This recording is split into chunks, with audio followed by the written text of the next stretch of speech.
हाँ, ये रिंग अच्छी है, बीवी को पसंद भी आ जाएगी। अरे यस सर, आपकी चॉइस बहुत अच्छी है और ये डिजाइन भी नया है। डिजाइन नया है वो तो ठीक है, लेकिन सोने की प्योरिटी का प्रूफ कहाँ मिलेगा? बनिए एक जागरूक ग्राहक, आज ही डाउनलोड कीजिए BIS केयर ऐप। सोना खरीदने से पहले BIS केयर ऐप पर HUID कोड अवश्य वेरीफाई करें। नमस्कार, ये आकाशवाणी चंडीगढ़ है। अब आप प्रतिका से प्रादेशिक समाचार सुनिए। पहले इस बुलेटिन के मुख्य समाचार। प्रधानमंत्री नरेंद्र मोदी ने कहा है कि प्रधानमंत्री गरीब कल्याण अन्न योजना की अवधि अगले 5 वर्ष के लिए और बढ़ाई जाएगी। हरियाणा सरकार ने घरौंडा स्थित सब्जी उत्कृष्टता केंद्र को प्राकृतिक खेती प्रदर्शनी परियोजना शुरू करने की मंजूरी दी। हरियाणा के नवीन एवं नवीकरणीय ऊर्जा विभाग के महानिदेशक एस नारायणन ने कहा है कि वर्ष 2019 से 21 तक के लंबित बिजली ट्यूबवेल कनेक्शन की जगह 75% सब्सिडी पर सौर ऊर्जा पंप दिए जाएंगे। रोहतक के महर्षि दयानंद विश्वविद्यालय का अंतर क्षेत्रीय युवा महोत्सव आज से शुरू हुआ और मुख्यमंत्री के उड़न दस्ते ने भिवानी के कारखाने में बिना लाइसेंस के नामी कंपनियों के नाम से तैयार की जा रही मिठाई जब्त की। अब समाचार विस्तार से। भारतीय जनता पार्टी के वरिष्ठ नेता एवं प्रधानमंत्री नरेंद्र मोदी ने कहा है कि प्रधानमंत्री गरीब कल्याण अन्न योजना की अवधि अगले 5 वर्ष के लिए और बढ़ाई जाएगी। श्री मोदी ने छत्तीसगढ़ के दुर्ग में एक रैली को संबोधित करते हुए ये बात कही। इस योजना के अंतर्गत देश भर में लगभग 80 करोड़ गरीब लोगों को प्रतिमाह 5 किलो मुफ्त अनाज दिया जाता है। ये योजना इस वर्ष दिसंबर में खत्म हो रही थी, जिसे आज प्रधानमंत्री ने अगले 5 वर्षों के लिए बढ़ाने की घोषणा की है। श्री मोदी ने कहा कि गरीब कल्याण केंद्र सरकार की सबसे बड़ी प्राथमिकता है।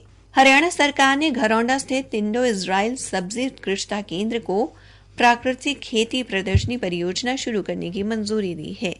हरियाणा उद्यान विभाग के उप निदेशक डॉक्टर बिल्लू यादव ने बताया कि प्राकृतिक खेती प्रदर्शनी परियोजना के लिए 14 लाख रुपए का बजट स्वीकृत हुआ है। उन्होंने बताया कि प्रदर्शनी खेतों के माध्यम से किसानों को प्राकृतिक खेती का प्रशिक्षण दिया जाएगा। डॉक्टर यादव ने बताया कि परियोजना के तहत घिया, तोरी, टमाटर, गोभी जैसी 25 तरह की सब्जियों के प्रदर्शनी खेत तैयार किए जाएंगे। उत्कृष्टता केंद्र के सब्जी विशेषज्ञ डॉक्टर अजय शर्मा ने बताया कि परियोजना के तहत 2 एकड़ में खेत तैयार किए गए हैं। केंद्र के विशेषज्ञ इस परियोजना के तहत न केवल पहली बार प्राकृतिक खेती से सब्जियों की पैदावार करेंगे, बल्कि इस दौरान सामने आने वाली चुनौतियों से भी प्राकृतिक तरीके से निपटेंगे, जिसके लिए देसी गाय के गोबर व मूत्र से तैयार खादों का सहारा लिया जाएगा। डॉक्टर शर्मा ने बताया कि गौमूत्र व गोबर से जीवामृत, घनामृत, बीजामृत, खट्टी लस्सी, नीमअस्त्र व ब्रह्मास्त्र खाद तैयार की जाएगी। उन्होंने बताया कि नीमअस्त्र का प्रयोग रस चूसने वाले कीड़ों के लिए और ब्रह्मास्त्र का प्रयोग सुंडी के लिए किया जाएगा। उन्होंने कहा कि हालांकि जैविक खेती भी प्राकृतिक खेती की तरह जहर मुक्त खेती है, लेकिन जैविक खेती में किसानों की लागत काफी बढ़ जाती है।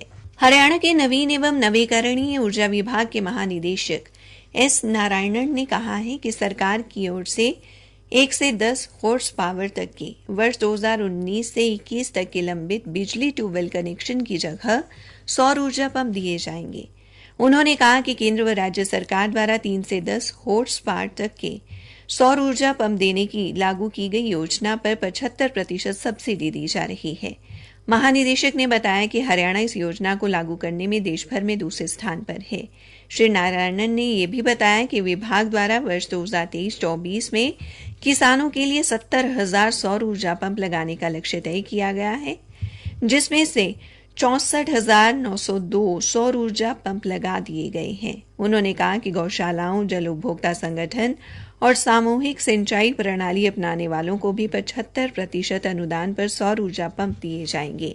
उन्होंने कहा कि सौर ऊर्जा पंप न केवल पर्यावरण के अनुकूल हैं, बल्कि इनसे खेती की लागत भी कम होती है। ये पंप किसानों को बिना किसी अतिरिक्त लागत के 5 साल की वारंटी और प्राकृतिक आपदाओं तथा चोरी व सेंधमारी के लिए बीमा कवर के साथ दिए जाते हैं। महानिदेशक ने बताया कि इस चरण में सौर ऊर्जा पंप लगवाने के लिए इस महीने की 7 तारीख तक आवेदन किए जाएंगे।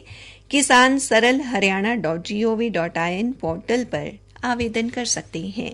आकाशवाणी चंडीगढ़ के समाचार सेवा प्रभाग द्वारा मेरी माटी मेरा देश अभियान के तहत शुरू की गई प्रश्नोत्तरी प्रतियोगिता का आज का प्रश्न है, आज के दिन यानी 4 नवंबर को किस प्रसिद्ध स्वतंत्रता सेनानी एवं उद्योगपति की जयंती मनाई जाती है।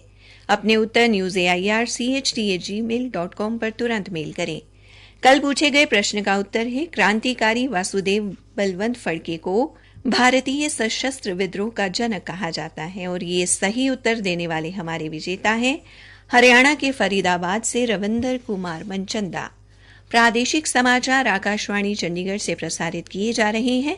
बाकी समाचार इस अंतराल के बाद। क्या गाने बजाने में लगा है तू? तेरा बापू इतने पैसे देके तुझे पढ़ाई गाने बजाने के लिए नहीं करवा रहा। माँ, मैं युवा उत्सव में भाग लेने की तैयारी कर रहा हूँ। युवा उत्सव क्या है? हरियाणा सरकार द्वारा 15 से 29 वर्ष के सभी युवाओं युवतियों के व्यक्तित्व के विकास हेतु युवा उत्सव आयोजित किया जा रहा है, जिसमें folk dance, folk song, competitive, non competitive, essay writing, poster making जैसी बहुत सारी प्रतियोगिताएं होंगी, जिसमें हरियाणा के मूल निवासी युवा भाग ले सकते हैं। जी हाँ, 15 से 29 वर्ष के सभी युवा इस युवा उत्सव में आकर अपनी प्रतिभा का प्रदर्शन करें। वो 750 से 15,000 रुपए तक के इनाम जीते। रजिस्ट्रेशन की अंतिम तारीख है 7 नवंबर 2023। अधिक जानकारी के लिए iti-haryana.gov.in पर लॉगिन करें अथवा निकटतम जिला मुख्यालय ITI में संपर्क करें। कौशल विकास एवं औद्योगिक प्रशिक्षण विभाग हरियाणा द्वारा जनहित में जारी। क्या गाने बजाने में लगा है तू? तेरा बापू इतने पैसे देके तुझे पढ़ाई गाने बजाने के लिए नहीं करवा रहा। माँ, मैं युवा उत्सव में भाग लेने की तैयारी कर रहा हूँ। युवा उत्सव क्या है? हरियाणा सरकार द्वारा 15 से 29 वर्ष के सभी युवाओं युवतियों के व्यक्तित्व के विकास हेतु युवा उत्सव आयोजित किया जा रहा है, जिसमें folk dance, folk song, competitive, non competitive, essay writing, poster making जैसी बहुत सारी प्रतियोगिताएं होंगी, जिसमें हरियाणा के मूल निवासी युवा भाग ले सकते हैं। जी हाँ, 15 से 29 वर्ष के सभी युवा इस युवा उत्सव में आकर अपनी प्रतिभा का प्रदर्शन करें। वो 750 से 15,000 रुपए तक के इनाम जीते। रजिस्ट्रेशन की अंतिम तारीख है 7 नवंबर 2023। अधिक जानकारी के लिए iti-haryana.gov.in पर लॉगिन करें अथवा निकटतम जिला मुख्यालय ITI में संपर्क करें। कौशल विकास एवं औद्योगिक प्रशिक्षण विभाग हरियाणा द्वारा जनहित में जारी। रोहतक के महर्षि दयानंद विश्वविद्यालय का अंतर क्षेत्रीय युवा महोत्सव आज से शुरू हो गया है। 3 दिन तक चलने वाले इस महोत्सव का शुभारंभ हरियाणा के उच्चतर शिक्षा विभाग के अतिरिक्त मुख्य सचिव आनंद मोहन शरण ने किया, जबकि विश्वविद्यालय के कुलपति प्रोफेसर राजबीर सिंह ने महोत्सव की अध्यक्षता की। इस महोत्सव में रोहतक सोनीपत जोन और झज्जर फरीदाबाद जोन के विभिन्न शैक्षणिक संस्थानों के लगभग 800 प्रतिभागी हिस्सा ले रहे हैं। महोत्सव के लिए 5 अलग अलग मंच बनाए गए हैं। आज पहले दिन विश्वविद्यालय के टैगोर सभागार में बनाए गए मंच पर रंगारंग सांस्कृतिक कार्यक्रम प्रस्तुत किए गए।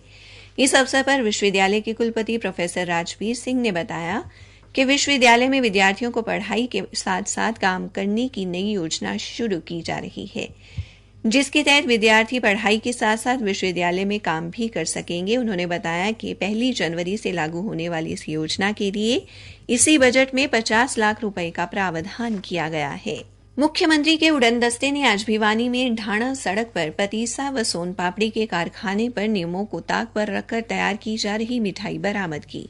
हमारे संवाददाता ने बताया है कि कारखाने में बिना लाइसेंस के नामी कंपनियों के नाम से मिठाई तैयार की जा रही थी और गुणवत्ता का ध्यान भी नहीं रखा जा रहा था। कारखाने से 1400 किलोग्राम पतीसा और 550 किलोग्राम सोन पापड़ी बरामद की गई है, जिसमें से कई नमूने लेकर जांच के लिए चंडीगढ़ भेजे गए हैं और कुछ मिठाइयों को नष्ट कर दिया गया है। कारखाने में मिठाई तैयार करने के लिए व्यापारिक की जगह घरेलू गैस सिलेंडरों का प्रयोग किया जा रहा था, जिन्हें जब्त कर लिया गया है। उधर कैथल में भी मुख्यमंत्री के उड़न दस्ते ने करनाल मार्ग पर स्थित एक प्रतिष्ठित मिष्ठान भंडार एवं अन्य कई दुकानों पर छापेमारी की और मिठाइयों के नमूने लिए। जिला खाद्य एवं सुरक्षा अधिकारी डॉक्टर गौरव शर्मा ने बताया कि दुकान व गोदाम में साफ सफाई न होने पर दुकानदार को नोटिस भी जारी किया गया। अंत में मुख्य समाचार एक बार फिर। प्रधानमंत्री नरेंद्र मोदी ने कहा है कि प्रधानमंत्री गरीब कल्याण अन्न योजना की अवधि अगले 5 वर्ष के लिए और बढ़ाई जाएगी। हरियाणा सरकार ने घरौंडा स्थित सब्जी उत्कृष्टता केंद्र को प्राकृतिक खेती प्रदर्शनी परियोजना शुरू करने की मंजूरी दी। रोहतक के महर्षि दयानंद विश्वविद्यालय का अंतर क्षेत्रीय युवा महोत्सव आज से शुरू हुआ। इसी के साथ ये समाचार बुलेटिन समाप्त हुआ।